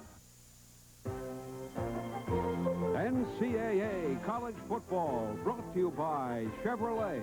Chevrolet is USA One, and USA One is taking charge. By Old Milwaukee and Old Milwaukee Light, the beers that taste as great as their name. By Goodyear, for more good years in your car. And by the Bell System, applying knowledge to the needs of business.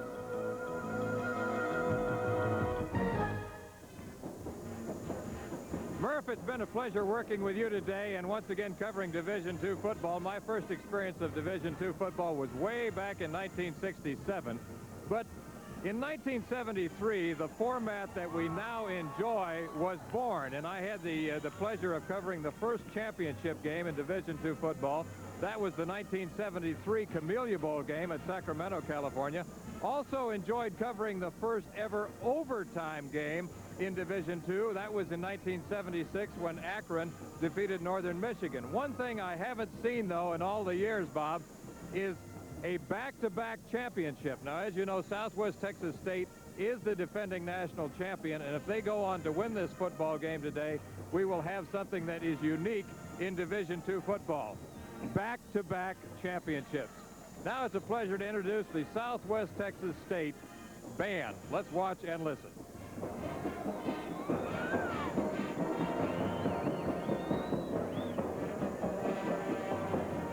Murph, to tell you a little bit about that Southwest Texas State Band, they're under the direction of Thomas Wagner. The drum major of the Bobcat Band is Kenny Ellis. who is a junior in criminal justice, and he's from Fredericksburg, Texas. The featured twirlers of the band are freshmen Delane Dunn from Nixon, Texas, and Sally Schneider from Seguin. And the band consists of 150 students, and they've done a variety of things through the years, including last year, they participated in the filming of the Universal production of The Best Little Whorehouse in Texas. I also worked in that film, and I'm proud to be a part of this.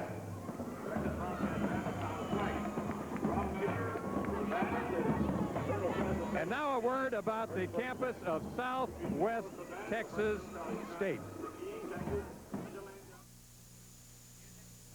Southwest Texas State University is many things. It's a beautiful and friendly place to pursue an education. It's where more than 16,000 young men and women of Texas prepare for careers in business, education, and a variety of other fields. It's large enough to provide many choices and small enough to give attention to the individual student. It's also the alma mater of former President Lyndon B. Johnson. But at its core, Southwest Texas has one goal: delivering the best undergraduate education in the state. America's colleges, outstanding resources improving the quality of life, providing diversified career opportunities. Hotel, restaurant, and institutional management is contributing to higher education's role in serving society. Michigan State University features one of the nation's finest programs.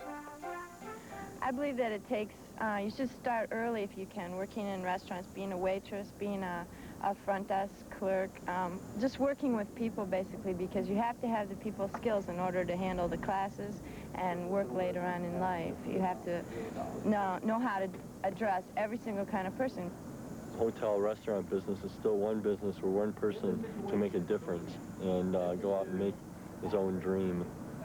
And just trying to keep up with the pace and keep everything organized, that's one of the biggest challenges. But at the end of the day, if you get everything done and everything runs smoothly, you're just so happy, and it's such a good feeling. Up until now, it's been a relatively mom-and-pop kind of business. And the sophistication that's coming into this industry, which is the fourth largest retail business in the United States, is going to pump $140 billion into the American economy this year. And they're looking for, they meaning the industry, and particularly the chains, are looking for young people, business-minded people who still have a love for human beings, service, and money. America's energy is mind power. The preceding message provided by the NCAA. Well, this year's Sugar Bowl game is going to get the kind of advanced build-up normally associated with the Super Bowl. It shapes up as that kind of a football game, and to hear more about it, for a preview, let's go to New York and Jim Lambley. Of all American cities, none better combines the influence of history with 20th century pleasure than New Orleans, where jazz was born when the good people of the French Quarter needed a new way to burn off all that energy. Lately, the city that care forgot has become a launching pad for America's biggest sports events, all of them attracted by the big top on Poydras Street, the Superdome. But the event closest to the heart and soul of New Orleans is the Sugar Bowl, never more the center of college football attention than it will be on New Year's night 1983. For precedent, you need only to go back to 1979, when Penn State needed one touchdown to win a national championship. The yard marker in the Sugar Bowl shows a half a yard to go for the touchdown and the possibility of tying or going ahead for Penn State. 19-game win streak, only undefeated team in the country, ranked #1 in the nation. Alabama ranked #2. Everything could be hanging on 4th and goal with a half a yard. Goodman. He didn't make it. It was the most dramatic near miss in what has become a career of near misses for Joe Paterno. Now, 4 years later, Penn State is back at the threshold with its most offensively dangerous team ever, led by the passing of Rhodes Scholarship candidate Todd Blackledge, throwing to experienced wide receivers Greg Garrity and Kenny Jackson. In recent weeks, Jackson in particular has become a star, joining not only Blackledge, but also the quarterback's roommate, tailback Kurt Warner. The Nittany Lions have won 16 games and lost none when Warner gained 100 yards. The end of a series of frustrations? Maybe. I've always been kind of a guy that thought you ought to win a championship on the field, and I've never been for the polls and that kind of thing. I've been an advocate of a playoff, just as we have in Division I AA and Division II and Division III in the NCAA. So this gives us an opportunity at least to win a championship on the field. We thought we had won a couple in 78, in 68 and 69 and 73 when we won all our games, including bowl games, and didn't get one. So maybe this time now that we have another chance after we had lost the game in New Orleans in 78, maybe to win one this time. It is not only the offense which has brought Penn State this far. Defensive end Walker Lee Ashley leads a defense which has made big plays on the other side of the ball as well. And they will need them on New Year's night, for big plays are the specialty of the Southeastern Conference champions, the #1 ranked Georgia Bulldogs. This will be the third Sugar Bowl trip in a row for Vince Dooley's Dogs, who have played 35 games since Herschel Walker first put on number 34 and have won 33 of them. Walker's physical impact on a game is obvious. What statistics don't measure is the degree to which his mere presence takes pressure off all the rest of the Georgia team. Joe Paterno says that is a factor which should not be overlooked. Well, I think if you look at Georgia, obviously you got to start with Herschel Walker, one of the greatest football players ever played. I look at him and I go back to when we played Syracuse in 55 and 56 when Jimmy Brown was at Syracuse, and it's the same kind of a challenge for us. Walker's the closest thing I've ever seen to Brown in college. The Bulldog defense leads the nation in pass interceptions. Safety man Terry Hogue alone has 12 of them. In fact, it might be fair to call Georgia college football's most opportunistic team. And opportunity is what the Sugar Bowl is all about. For Georgia, a chance for its second national championship in 3 years. For Penn State, a chance to add the only honor Joe Paterno and his teams have somehow missed. They'll get it on for the first time ever, New Year's night. The Florida Keys and Milwaukee, Wisconsin are a whole country apart. But to these guys, they both mean something great. The Keys mean stone crab, big and fresh, and Milwaukee means beer, cold, crisp, old Milwaukee, and the smooth, golden light taste of old Milwaukee Light. And man, what they made for food like this. And old Milwaukee. And old Milwaukee Light. Tastes as great as its name. It doesn't get any better than this.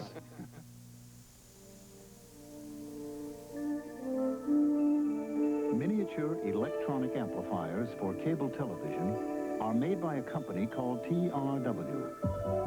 They boost TV signals to bring you clear, sharp pictures.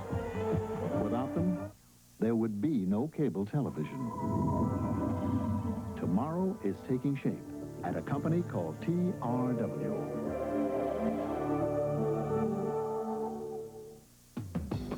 Come on, you guys, hands up! Defense! It's your broker from Dean Witter. I want to see you hustle. Some people just aren't easy to please, especially when it comes to their investments. Josie, we do it.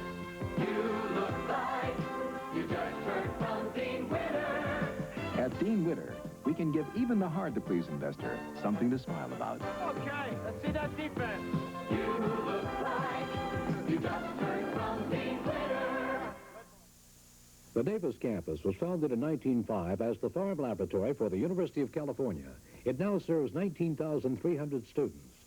With research facilities spread over 3,600 acres, bicycles are the primary means of transportation. Davis has programs in the colleges of Agriculture and Environmental Sciences, Engineering, and Letters and Sciences. The professional schools of Law, Medicine, Administration, and California's only School of Veterinary Medicine are all part of this unique university. At the Pound Bowl in McAllen, Texas, our halftime score, Southwest Texas State 13 and the Cal Davis Aggies 3. Overcast skies, an unseasonably chilly afternoon, and the championship game is at halftime now, where the fans have been enjoying both of the bands, the Bobcat Marching Band and the Marching Band of the University of California at Davis, California. Checking out the highlights on the first half of our championship football game this afternoon. Lee Grosscup, the turnover was such a big item, it hurt the Aggies in the first half. That has really been the story of the first half for the Aggies, Murph, as we look at Yarber, the fullback for the Aggies, going through, and he has daylight momentarily. He coughs up the football. The recovery there by the Bobcats sets up their first touchdown. And watch Eric Coble, number 33. This young freshman goes right over the right side and bolts his way in for the first touchdown. That was a great second effort by the young man who's having such a great day. Lee, here was the most exciting play of the half. I still can't get over the fake by the punter. Steele, the upback, number 42. Teddy Steele there burst through to pick up the first down yardage, and that sets up the second touchdown of the day for the Bobcats.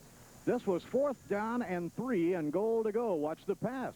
There it is. Perfect to Posey, the tight end. A whirling pass off of play action. Dale Posey, number 89, just ran a pass right up the seam, and he was right on target. They had called timeout. Gathered around head coach Jim Wacker, who next year becomes the head coach at Texas Christian University. And here this afternoon is trying to get his second national title in a row. Here's the scoring summary. Ray Sullivan, who's 5'5" at 125 pounds, kicked a 44-yard field goal for the Aggies score first. Then in the second quarter, Eric Coble got in from a yard away, and just before the half, Southwest Texas State scored again on a 4th and 3 play, the pass from Ron Jacoby to the tight end Dale Posey. And so it's 13-3 as we get ready for the start of the second half play. Let's go to the sideline and Lee Grosscup. Coach, quick word from you about this first half. Well, it's not exactly like we wanted it to go. The first quarter was pretty good for us, but we've never turned the ball over that many times in one game all season long. So we did it in the first half. We've got to do a better job of stopping their inside play. I think they've been very smart in keeping that ball to the inside man. They're bigger and stronger than we are up there. But our defense has been playing well. We're going to have to force some turnovers, though, if we're going to get back in the ballgame. What, in terms of specific strategy, did you talk about at halftime? Well, the fact that I think offensively that we've shown that we can move the ball. We've run the ball well inside. We were able to throw it well at times, but we've got to hang on to it, do some of the same things that we were doing in the first half. And I think the same is true defensively. We're playing pretty well defensively, but we're giving up a big play every now and then, and not being able to stop them down in there really hurt us when they had about 3rd and 14. How about Scott Berry? Well, Scott's doing fine. He's playing with great poise, and the team is behind him, and I think that he's the guy that can do it for us in the second half. Jim, thanks for stopping by. Good luck to you. Okay, Lee, thank you. All right, Bob. We're getting ready for the second half. 13-3. Southwest Texas State has a 10-point lead. As we get ready to go into the second half, bear in mind the Cal Davis Aggies playing in the championship game without their All-American quarterback, Ken O'Brien. He was injured in the third quarter a week ago with his team ahead 19-7. They held on to win that and come into the finals, but Ken O'Brien has to stay out of this one as the result of the cracked fibula and the ankle sprain. By the way, the Cal Davis Aggies on defense all year long have been allowing only 80 yards rushing per game, but in the first half today, the Bobcats of Southwest Texas rushed for 187 yards. So that's more than twice what the Aggies have been giving up for an entire game. David White will go deep to receive for the Cal Aggies, and in the third quarter, Southwest Texas State will have the following wind. They will have the wind advantage in the third quarter, which means the passing game of the Cal Aggies will have the wind in the fourth quarter, and the third quarter is underway. Dave White, number 31, coming back to the 15, now to the 20, doing all right, and out to about the 23-yard line. Let's check out the Southwest defense. Mike Bailiff, number 81, a senior at defensive end out of San Antonio. Greg Jones plays the tackle, number 78 out of Conroe. Mike Lanford, he's an outstanding football player. And Rod Clark, who was hurt but came back at the defensive end. Here is all-conference Tim Staskis, the linebacker, and the same is true of Cyril Friday, number 51. Mike Dunn is the catback, number 32. For the Aggies, first down from their own 22 as we start the second half. Scott Berry will throw, and it's broken up by Billy Hall. He thought he might have a chance for an intercept, but he broke it up beautifully. Defensively in the backfield for the Bobcats, this is Dave Glasgow. He plays on the corner, a sophomore, number 24. Adrian Simpson on the other corner, a junior out of Temple. Ken Hewitt is a strong safety, number 21. You just saw Billy Hall break up that pass play. He is number 8. And that's secondary. Sophomores and juniors, but they are very, very good. This is second down and 10 now for Cal Davis. The quarterback is Scott Berry, number 12, on the roll to his right. Can't find an open receiver. Now he does throw long, and it was almost intercepted. It is incomplete. Adrian Simpson, number 16 of Southwest Texas State, was the man who broke it up as they went 1 for 1 up that far sideline. Boy, it's hard to throw that long into that wind. Offensively for Cal Davis, the sophomore, Scott Berry is the quarterback. He's gone all the way. Tailback is Sean Rogers, 44. Mel Yarber, the fullback. Alan Fleming, the exciting flanker back. And Randy Williams, a talented split end, wearing number 40. It's third and long, third down and 10 for the Aggies of Cal Davis. The center is Brendan Fetter. He is over the ball.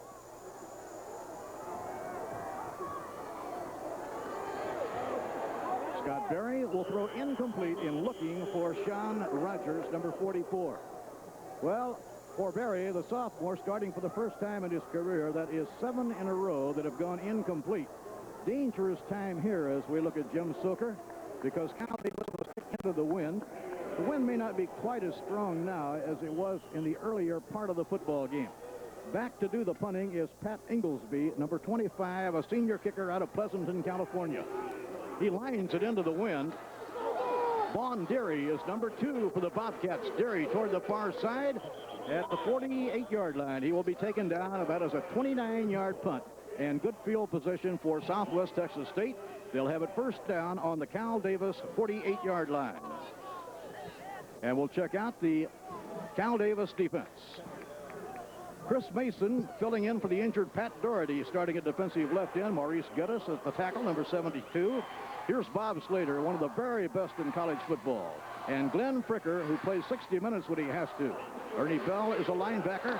And as we watch Ricky Sanders, number 10, Sanders going for almost 10 yards. He got about 9 yards on the first rushing play of the second half for Southwest Texas State. In the secondary on defense for the Aggies, Gavin Carr. He has 7 interceptions to his credit. Rodney Rogel, we saw a lot of him in the first half. Bo Eason, he's a good one. So's his brother Tony, the quarterback at Illinois. And Matt Gersper, the strong safety, number 41.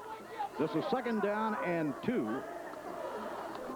Teddy Steele, number 42. The flags are thrown. He ran for what appeared to be a first down. We'll check out the penalty marker. Let's wait now and keep an eye on the referee, Tom Slaymaker, to see where the call is going to be. It'll be against Southwest Texas State. And Lee Groscup is back in the booth. We enjoyed your work down on the field, Mr. Groscup. Well, I'm back. I'm not sure if I can talk yet, Murph. I'm trying to stay. I didn't have to do my jogging today. That's one nice thing. Well, I got the impression in listening to your interview with Jim Soker that he is far from giving up in this football game. Penalty against the Bobcats, who lead 13-3. We're just underway in the second half. It is second down and 7. The ball is on the 45-yard line of Cal Davis. Teddy Steele, wrapped up. Maybe a stride behind the line of scrimmage. Beautiful defensive play by Glenn Fricker, number 88.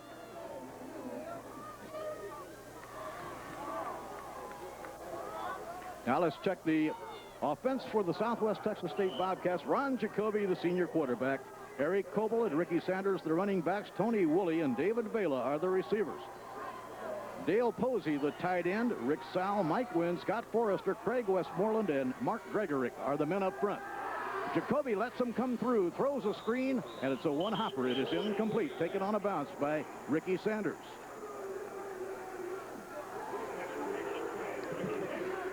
Now the Bobcats will be turning it over. They'll be punting with the wind. Jerry Fife will be doing the punting. He'll punt for the 5th time.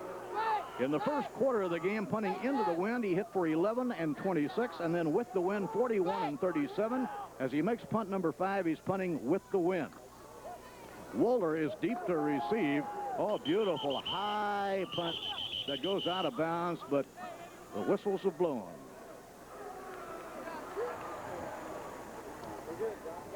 That one will be short.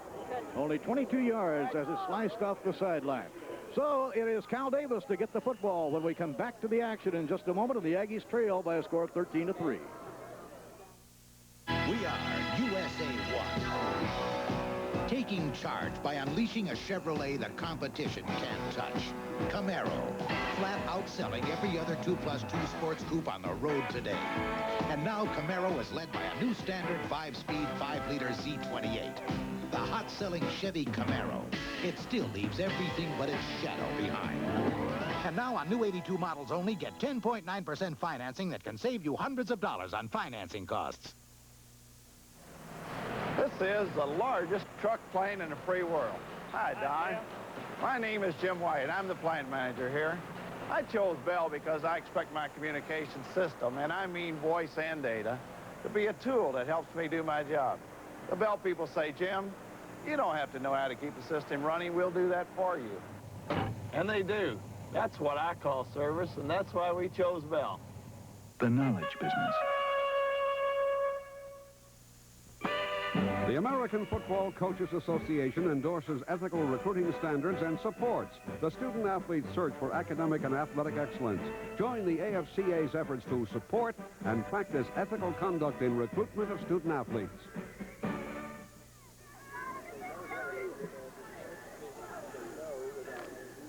We return to play. 12:49 left in the third quarter. 13-3. The Bobcats of Southwest Texas State are in front. Now the Aggies of Cal Davis start first down from their own 25. Fleming was the man in motion. This is Rogers, the tailback, trying to find some running room. There is nothing there at all. He'll be dropped behind the line of scrimmage, back on about the 21-yard line. Tim Staskis, the all-conference linebacker, number 45, but just about everybody was able to get a hand on the play. He was Defensive Player of the Year in the Lone Star Conference. That's Staskis I'm talking about. And he and Friday between them had a total of 17 sacks. Also, along with all the tackles they made this season, Murph. The only setback is Mel Yarber, the fullback, number 36, on second down and 13. Scott Berry quickly drops to set up, and Berry throws a good-looking aerial. Oh, it may have been intercepted at the 45-yard line, and it was. It is picked off very nicely for Southwest Texas State. David Glasgow, number 24, the cornerback, is the man who's going to intercept the football here as Scott Berry, on straight drop-back action, is trying to throw to his wide receiver once again out here. They had two guys along the sidelines, and Glasgow, number 24, makes a leaping interception, and that, once again, is a key turnover for Southwest Texas State. That, Bob Murphy, has been the story of the football game thus far. It really has, and for Glasgow, that's his 6th interception this year. And we do have an injury on the field, and we will check it out. So, timeout on the field while a player is being helped out. 13-3. The Texans have the lead. We'll be coming back for the action in just a moment. The last thing I want is for my boy to get hurt. So I gave him an Norelco. It treats him with tender, loving care. Doesn't nick or cut like blades can, and shaves his face baby smooth. He loves his Norelco, because it cuts down whiskers like Mark Gastineau cuts down quarterback. Right, Mom. I swear by my Norelco. I wish he wouldn't swear. Norelco Rotatract. Tough on your beard, not on your face. Say, Mike. You found them. Do you do tune-ups? All the time, lady. Yes, but can you guarantee your tune-ups for a year with free follow-ups? At Goodyear, when we tune your engine, we back our good work with a 12-month guarantee. A guarantee that's got our good name on it. Now, who else can give you that? A year guarantee on a tune-up? For auto service that's guaranteed, come up to Goodyear.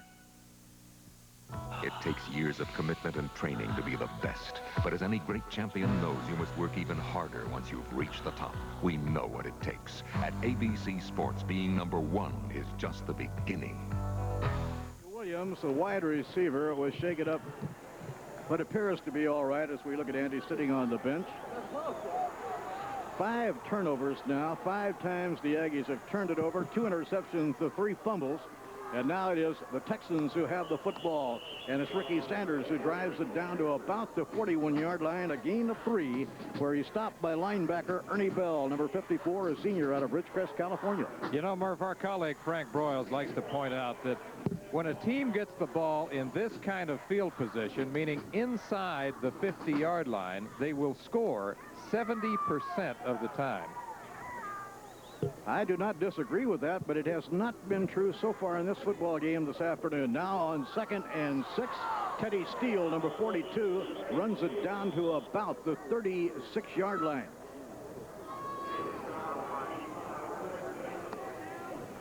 And a look at the turnovers. Cal Davis has turned it over 5 times, while the Bobcats have turned it over only once. Cal Davis has fumbled 3 and had 2 interceptions. By the way, Southwest Texas State has intercepted 33 times this year. This is 3rd down and 2. Coble and Sanders are the running backs, and it is the quarterback, Jacoby, who keeps it, runs for a first down. He runs for the first down. Chris Mason made the tackle, but not in time to prevent that 1st and 10. Jacoby, as I pointed out in the first half, Murph, is a good instinctive athlete. He's quick, has good hand-eye coordination. That time he read, he saw that he could follow his back into the hole, and he did that wisely to pick up the first down yardage. He has been helped immeasurably by Mike Miller, who quarterbacked the Bobcats to a national title a year ago and now is a graduate assistant. Teddy Steele, number 42, the junior halfback out of San Antonio. Well, we've had the passing team against the rushing team today. Lee Grosskopf is an old quarterback. I got to ask you, this wind, it means that half of the time when they have the football, the Aggies are throwing into that wind. They're a passing team. The elements are not being kind to them. Wind is one of the toughest factors for a quarterback, even maybe worse than rain or snow. And this is Jacoby. He gets about a yard, maybe 2. And it'll be 3rd down coming up. This program is being brought to you as an exclusive presentation of ABC Sports. Now, let's pause 5 seconds to allow our local stations to identify themselves.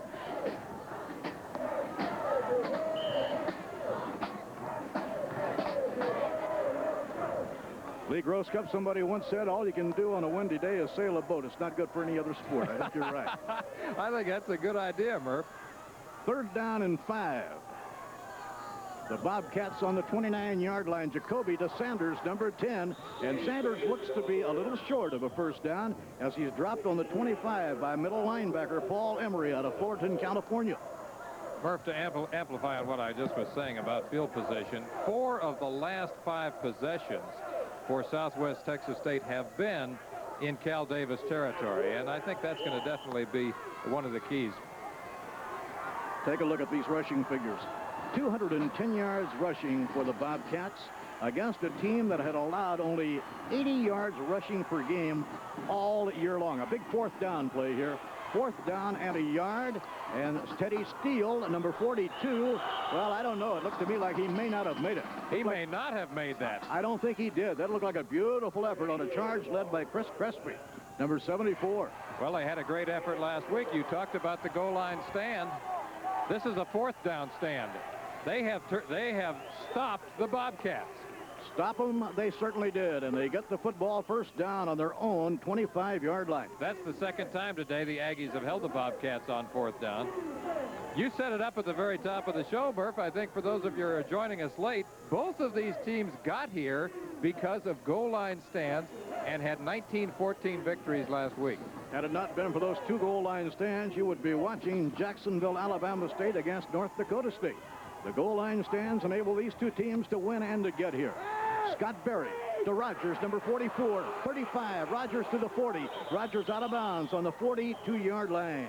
Sean Rogers chased out of bounds across the way by Rod Clark, and that one does about a 15-yard number on the Bobcats. I mentioned a while back, Murph, that I thought that Scott Berry would need more diversity in his passing game. Now, he's throwing underneath the coverage to Sean Rogers, number 44, a cute little circle route. Rogers takes it toward the sidelines, turns upfield, then carries it out of bounds after he has gotten the 1st down yardage. Good play. Berry now 6 out of 15 for 76 yards on the afternoon. He got 16 on that play. And number 34 is Dan Hawkins, the fullback. And Hawkins slashing over his own right guard for a gain of about 2, and Adrian Simpson playing that corner very well defensively for the Bobcats.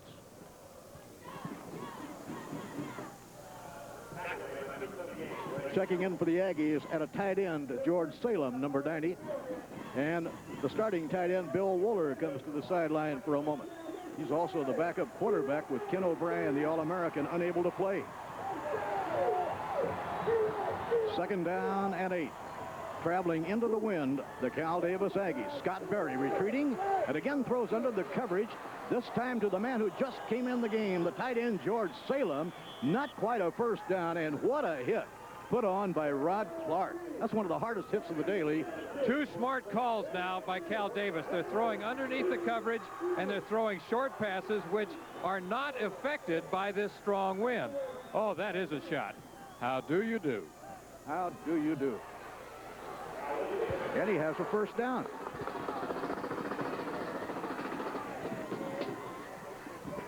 This is a very important drive. I refer to this as a VID, as in very important drive right now for the Aggies.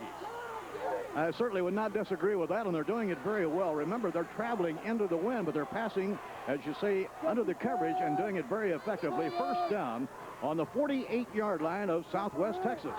And a quick move on the part, I believe, of Cal Davis, unless they were lured off. And we'll check with the referee, Tom Slaymaker. I bet that's illegal procedure. What do you bet? I'll bet they go 5 yards back toward the Aggies. Alan Fleming, number 20, the wide receiver, is the culprit right here. He made a little move upfield because he thought the snap count was going to be earlier. One of the most amazing drives of the year was pulled off by Southwest Texas State last week. After a marvelous goal line stand, they took the ball and they drove in 16 plays, 99.5 yards. It's not easy to hang onto a ball for 16 plays. Jacoby was very sensational on that drive, by the way. This is first down and 15. Scott Berry looking toward the near side, throws, and it's completed to Craig Walsh, number 16. And Walsh will have a first down. He needed 15 yards, and he got 16. So Bill Walsh's son, Craig, makes a big one. I would think Craig Walsh knows a little something about running pass patterns. The son of 49er coach Bill, of course, as Murph just told you. He's running a curl-in route. His wide receiver on the left. He comes back toward the ball. He looks it in. That young man, I think, has been catching a football for a long time. Looks like Jim Soker's Cal Aggies really got a lift when they stopped the Bobcats on the fourth down play back on their own 25. They've been moving ever since. They have a first down on the 38 of Texas. Rolling to his right is Scott Berry. Berry throwing, trying to get it all. Fleming, number 20, scores. Oh, incomplete. He had it for just a tantalizing moment. This is a semi-controversial call because it looks momentarily like Fleming has the football. It's sprint out to the right. Scott Berry looking downfield. The man in the flat is the first target, but now he looks downfield. He sees Fleming out there on a corner pattern. Fleming has the football. It looks like he has it long enough to be called possession. And that would mean that it would be a fumble. But the official right there rules that he did not have possession. It is ruled, there you see it again from another angle, it is ruled an incomplete pass. Boy, that was beautifully thrown by Scott Berry, and Fleming, who's a game-breaking football player, excited this crowd so much in the first quarter when he caught 5 in a hurry. Now on second down and 10, Berry fumbles the ball. I don't think his arm was going forward. We'll have to wait. Adrian Simpson has the football across the way, and Scott Berry has been hurt. Scott Berry was hit, very, very hard. Now Berry's getting up onto his feet, and we'll wait and see how they're going to rule it. What do you think, Cover? Was his arm going forward, or how will they call it? Scott Berry, again, sprinting out to his right. He's trying to throw a combination pattern to his right. He moves up. He senses trouble. Now, to me, well, yeah, that's a fumble. That's a fumble, Murph. Mike Bailiff made the hit. What a hit. And that is the 6th turnover. 6 times the Cal Davis Aggies have turned it over. The Bobcats from their own 40-yard line, first down. Jacoby, the quarterback, running on the option play, gains 3, and it'll be second down and 7. Murph, the point I want to make is that that's one of the most frustrating things when you're a quarterback. Young Scott Berry had thrown a perfect pass. It should have been a touchdown. Instead of having the 6 points on the following play, he is hit hard, he fumbles the ball, and that's what shows up in this statistical column. See, drop passes don't count for the quarterback. You're absolutely right. That looked like a sure 6, and it turns the football game almost completely around. This is second down as Jacoby will throw. It's David Vela, number 25, gathering it in for a first down and more, and taken to the turf on the 44-yard line by middle linebacker Paul Emery, number 46. Now this, Bob Murphy, is the best pass of the afternoon by Ron Jacoby. Play action to the right. He steps back and throws this ball with lots of authority right there to David Vela, his leading receiver, number 25, who had run a curl-in route. from the left side. He is called the flex end in this split veer attack. David has caught 2 for 27 yards. That one was good for 12 yards, and a lot of movement, and the flags are flying. Time remaining in the third quarter, 5:41 is a national championship game at the Palm Bowl. And Cupper, the host committee here in McAllen, Texas, has done so much to give this a big bowl flavor. They've entertained. There's been functions all week long. The football teams were taken to nearby Reynosa, Mexico. They've done all the things that really make going to a bowl game so pleasant. Had a nice banquet last night that you and I attended. Had a chance to meet with the coaches and officials. Just about everything you could ask for, they have done. It's nice to be here. It's always nice to be part of Division II football. And like I said earlier, Bob, in all the years that I've been covering these championship games, these are the most impressive teams in terms of their records. That was the 4th penalty for the Bobcats for 30 yards. 1st and 15. Jacoby throwing toward that far sideline. Sanders is number 10. He may have stepped out of bounds across the way, all the way down to the 9-yard line. Ricky Sanders on the receiving end. He is a beautiful receiver as well as a running back. A 40-yard aerial strike, and it'll be 1st down and goal to go for the Texans. Ricky Sanders at his left half position simply runs a swing-up route along the sideline. Jacoby uses touch and timing to get it out there. He nearly goes the distance. The last man, of course, once again, is Bo Eason, number 7. Look at that. That ball is thrown right over the shoulder. Perfect space. Missed tackle there. Eason comes up for the save. 1st down on the 8-yard line now for the Bobcats. And Jacoby, the quarterback, still running the football to the 5-yard line. Good play made by Bo Eason, number 7 of the Cal Davis Aggies. You know, so often after a game, you look back and you say such and such was the turning point of the game. I think if Southwest Texas goes on to win this football game, we will look back, Bob Murphy, and say that drop pass by Fleming was really the turning point for the Aggies. No doubt about it, Lee. It was beautifully thrown by Scott Berry, and Fleming, one of the best pass catchers in the country. Even the best will have him slide away once in a while. 2nd down and 5. Woolley will go in motion. Jacoby's passed well on this drive. Teddy Steele is number 42, and this junior out of San Antonio gets another yard or 2. And Chris Crespi, a sophomore defensive tackle who's played a lot here this afternoon for the Cal Davis Aggies, brought the play to a halt. They did it last week. Can they do it again? You know, goal line stands have really been something all this year. You think back to January, it started with the 49ers in the Super Bowl. Remember that amazing goal line stand against Cincinnati where Hacksaw Reynolds came up there? And we've had it throughout the college season this year. I wonder if the Cal Davis Aggies can do it again here. Coble is number 33, and Coble will score. Eric Coble, the freshman running back out of Austin, Texas, goes the last 3 yards, and he has his 2nd touchdown of the afternoon. That looks like an instant replay from the first half. That's exactly how Eric Coble scored the first Bobcat touchdown. He went right over his right guard, featuring once again number 56, Craig Westmoreland, the senior, and Mark Gregorick, number 77, the junior. Well, they started the drive after the turnover. They quickly went 60 yards. They got 40 of the 60 in one play. Neil Neinhofer with Hewitt Holding will try the point after. And the kick is on the way, and the kick is good. And so now a 17-point lead for the Bobcats. When we return to the action is 20-3 in favor of Southwest Texas State.